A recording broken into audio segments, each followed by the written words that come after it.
change you wish to see in the world? If there's a problem outside, go outside and try your best to solve it, because you never know the impact one person can have.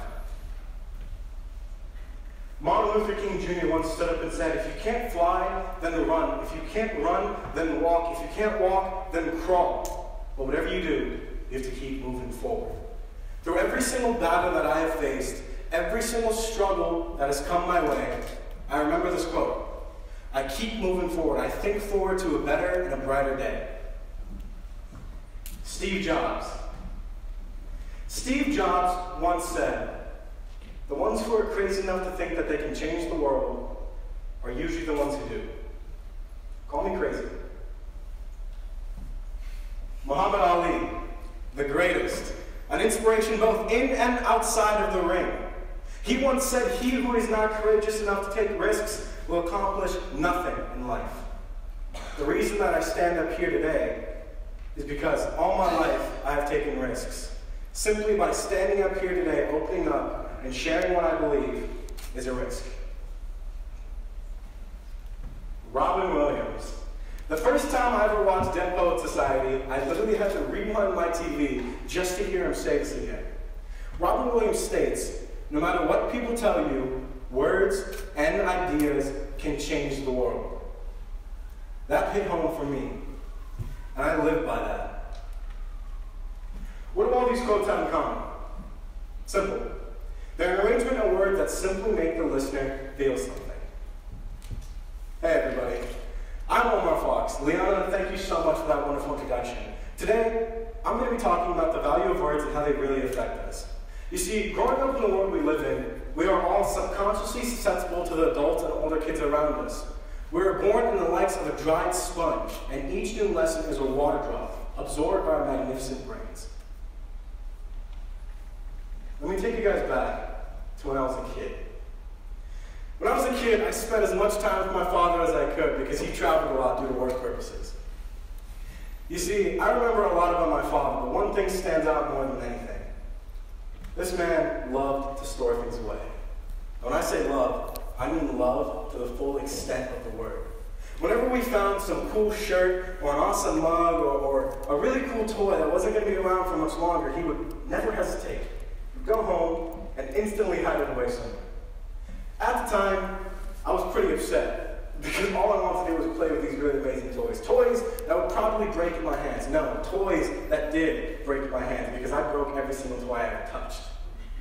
But years went by, I kind of grew up a little bit from just a toddler to a little kid that can comprehend. And I asked him, hey Pops, why do you always hide these things away? Because I thought he was doing it because of me. What he said to me made absolutely no sense. He told me, if I use them too much now, they would lose their value.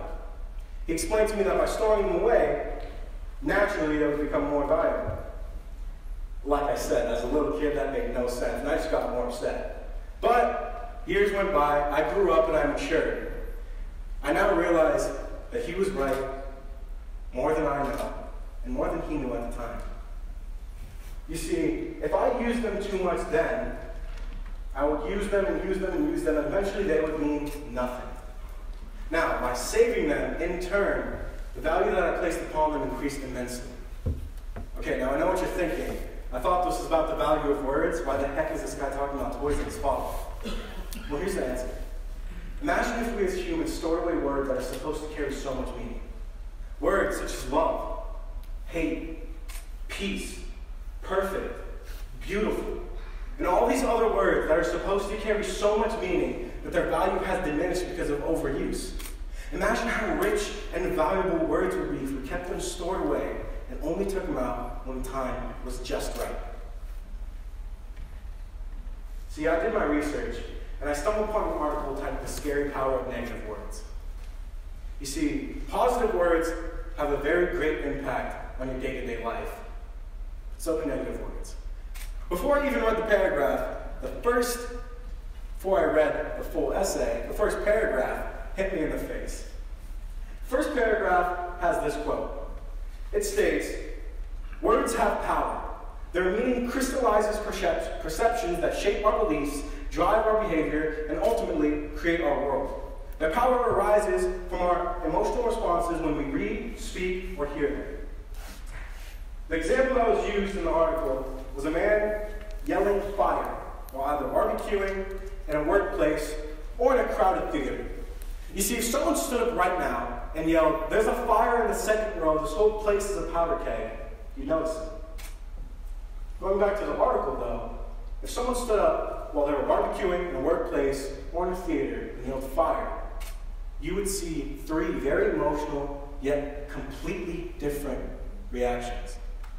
Your words aren't just powerful because of their meaning. They're powerful because no matter what, they create emotional responses. When I found out that I was going to be doing this, after freaking out a lot, I talked with one of my professors, Michael Mustin at Palmer College. We sat down and we discussed what the value of words actually meant to me. We spent a lot of time discussing metaphors. Now I know, when most people hear the word metaphor, they think a metaphor is simply a writing device used for poetic imagination. Now, although that isn't wrong, it is not limited to that definition. You see, according to Chicago press writers George Lanoff and Mark Johnson, there's another quote here. A metaphor is pervasive in everyday life, not just in language, but in thought and action. Our ordinary conceptual system is fundamentally metaphorical by nature. So what does that mean? That means that the way we think, the way we act, the way we speak, the way we treat each other is naturally metaphorical. That is how we've adapted. It is how we have learned to evolve. All right. I've talked a lot about how words have an effect on us emotionally. But can words affect you physically? Well, in the 1990s, a Japanese scientist named Masaru Emoto conducted an experiment that answers that question. Yes. Yes, they can. You see, Emoto took to an experiment about water. Water and words and the energy that words carry. Purified water that has then been frozen will form beautiful hexagon crystals that can be seen under a microscope. In contrast, water that has pollutants and additives will form no crystals when frozen.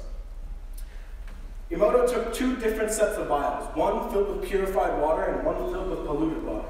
He filled with purified water, and then he labeled them with negative phrases such as "I hate you" and "fear." He then took to these vials, which remember are poured polluted waters, and labeled them with positive phrases such as "I love you" and "peace." He then put them on opposite sides of the room, put them in a recording, and put them next to photographs that both fit the positive and negative aspects he was trying to test. In a course of 24 hours to a week, he came back and checked in on this experiment. His results shocked me. He took the purified water, which was frozen, and put it under a microscope, which remember were labeled with negative phrases and were put in a very negative environment. There were no crystals. It was just gray, misshapen, and clumpy, and honestly gross. Then he went to these vials over here. Remember, polluted waters that had been frozen but put in a positive environment. He looked at them under a microscope, and guess what he saw? Beautiful hexagonal crystals. So what does that mean? What does that prove? Emoto's experiment proved that energy generated by emotional words can change the physical state of an object. Now, if energy generated by those words can do that to water, imagine what it does to our brains and our bodies. Think of the worst thing anyone has ever said to you. Imagine how you felt. Remember how you felt. Now imagine if that feeling was repeated to you for 24 hours, like in Emoto's experiment. How would you change? How would that affect you? You see, day to day, we don't really think about what everybody says to us, and sometimes we don't really think about what we say to other people. But if we heard one thing that impacted us right at the core, and all of a sudden that became repeated for 24 hours, it would become ingrained into our brains. Anything that has energy, anything that has molecules can be affected by either one. And that was Emoto's experiment. He proved that that could actually happen, and then he went on to write 4 different books about his theories. All right, moving on. You see, our words are strong, they're powerful, but even past our understanding. You see, our words are directly linked to our emotions, and our emotions are directly linked to our actions. What does that mean? I'm sure we've all been in a position where we found ourselves opening up to someone, or someone was opening up to us. Well, what happens when we simply speak to each other? Our words exit our mouths and enter our ears and the ears of those around us, because our words not only affect us, but they affect our surroundings. Not too long ago, I found myself opening up to a very close friend of mine. We were sitting outside the college I now perform at, and she asked me, hey, what's wrong? A very simple question, but for some reason on that day, I wanted to tell her everything. So, I began to simply vent. As I started talking, I went into more detail. As I went into more detail, I could see a physical reaction on her face, just because of my words. The more that I talked about this event, I found myself struggling to speak. Now, whether that was because I was nervous, like I am now, which is why my speech is broken, but in that moment, I realized something. Our words are directly linked to our emotions, and when we talk about something that makes us very sad, whether it's a tragic event or something that makes us very happy, and it was a beautiful event, we get reminded of what happened. That's because the words we are using to describe that event are subconsciously linked, and a spark gets sent to our brains, and we get reminded of how we felt in that current moment.